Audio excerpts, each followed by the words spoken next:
సమస్య న్యూస్కు స్వాగతం.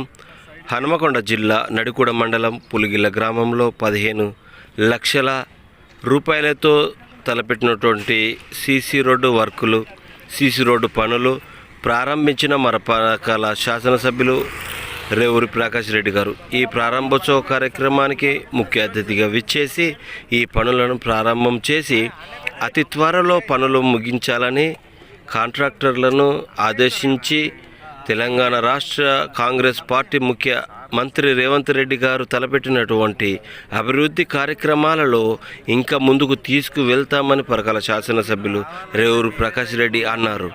ఈ ప్రారంభ కార్యక్రమంలో నడికూడ మండలం అధ్యక్షులు బుర్ర దేవేందర్ గౌడ్, పులిగిల్ల గ్రామ కమిటీ అధ్యక్షులు బళ్ళు రమేష్, చాడ తిరుపతి రెడ్డి, మల్లారెడ్డి, పరకాల మండల రూరల్ అధ్యక్షులు కటుకూరి దేవేందర్ రెడ్డి, రవీందర్, డాక్టర్ మల్లారావు, కాంగ్రెస్ సీనియర్ నాయకులు ఈర్ల చిన్ని, తాళ్ళ నవీన్, చాడ రవీందర్ రెడ్డి, మరి దేవేందర్ రెడ్డి, దేవ రమేష్, బచ్చాటి మోహన్ రావు, సుభాష్ రెడ్డి, కార్తిక్, రమణారావు, బోగన్ కమల, కాంగ్రెస్ పార్టీ సీనియర్ నాయకులు, కార్యకర్తలు తదితరులు ఈ ప్రారంభోత్సవ కార్యక్రమంలో పాల్గొని విజయవంతం చేశారని మన పులిగిల్ల గ్రామస్తులు, గ్రామ సభ్యులు అందరూ ఆర్భటంగా సంతోషంగా సీసీ రోడ్డు పడ్డదని సంతోషం వ్యక్తం చేస్తున్నారు.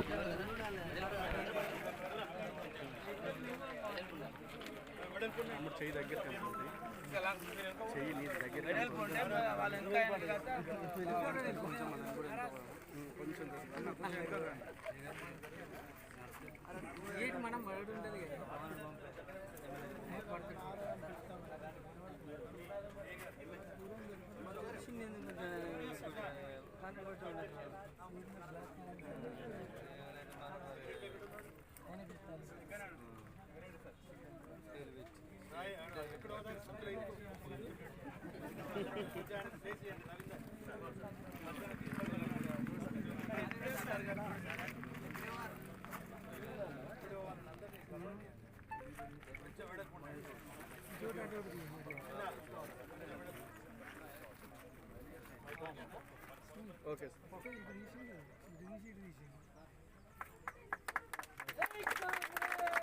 జై కాంగ్రెస్, ప్రకాష్ రెడ్డి గారి నాయకత్వం, ప్రకాష్ రెడ్డి గారి నాయకత్వం, రేవంత్ రెడ్డి గారి నాయకత్వం, రేవంత్ రెడ్డి గారి నాయకత్వం, సోనియా గాంధీ గారి నాయకత్వం.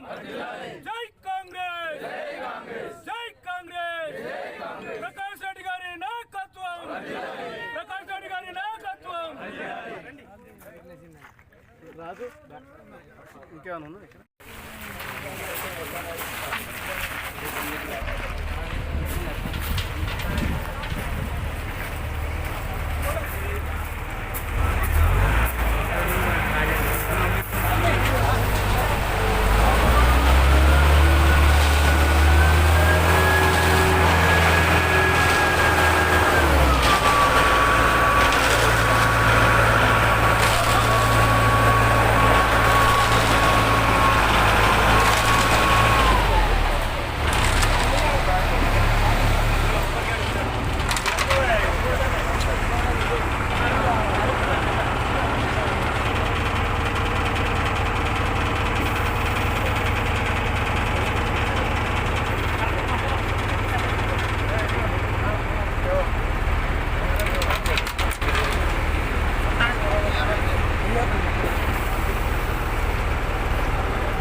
రాష్ట్ర ఆర్థిక పరిస్థితి చాలా అధ్వానమైన పరిస్థితిలో ఉన్నది. అధ్వానమైన పరిస్థితి ఏంటంటే ఈ ప్రభుత్వం వచ్చిన తర్వాత ఏదో రెవెన్యూ తగ్గిందని కాదు. ఈ ప్రభుత్వం వచ్చిన తర్వాత లీకేజెస్ని అరెస్ట్ చేయడం వలన 600 నుండి 700 కోట్ల రెవెన్యూ పెరిగింది. కానీ వచ్చే ఈ రెవెన్యూ ఏదైతే ఉందో గత ప్రభుత్వం చేసిన అప్పులకు వడ్డీలు తీర్చడానికే ఎక్కువ మొత్తం దగ్గర 6,000 చిల్లర అంటే దగ్గర 7,000 కోట్లు వడ్డీలు చెల్లించడానికి సరిపోతున్నాయి. అదేవిధంగా అధికారుల యొక్క జీతభత్యాలకు సంబంధించి ప్రతి నెలకు గంటకి 6,000 కోట్లు వాళ్ళకు పోతాయి. అదేవిధంగా సంక్షేమ కార్యక్రమాలకు సంబంధించి ప్రతి నెల కూడా వాటికి కేటాయించవలసి వస్తాయి. ఇప్పుడు ఒక మాట సంక్షేమ కార్యక్రమాలు చూస్తే ఇవాళ ఆర్టీసీ బస్సులలో మహిళా సోదరులు ఉచిత బస్ సౌకర్యం కల్పించడం వల్ల ప్రతి నెల 350 నుండి 400 కోట్ల రూపాయలు ప్రభుత్వం ఆర్టీసీకి చెల్లిస్తున్నది. ఈ విధంగా చూస్తే రెవెన్యూకును మనకు చెల్లించవలసిన డబ్బులకే బొటాబొటిగా సరిపోతుంది. అభివృద్ధి కార్యక్రమాలు ఒక రకమైన ఇబ్బందికరమైన పరిస్థితి.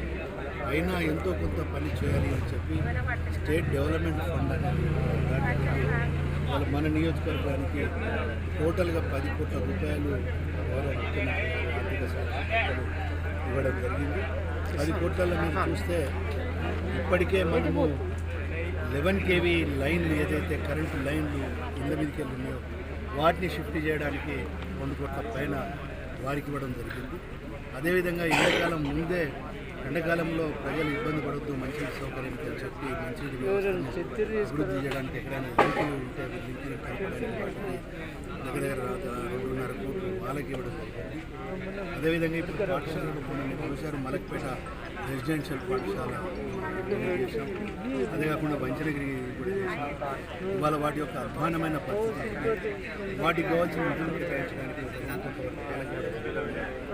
ఆ రకంగా మనం చూస్తే ఓవరాల్గా మనం చూస్తే ఇంకొక 2-2.5 కోట్లు ఉంటే వాటిల్లో మరి అవసరం ఉన్న కాడ మనం సీసీ రోడ్లను కూడా మనం శాంక్షన్ చేస్తున్నాం.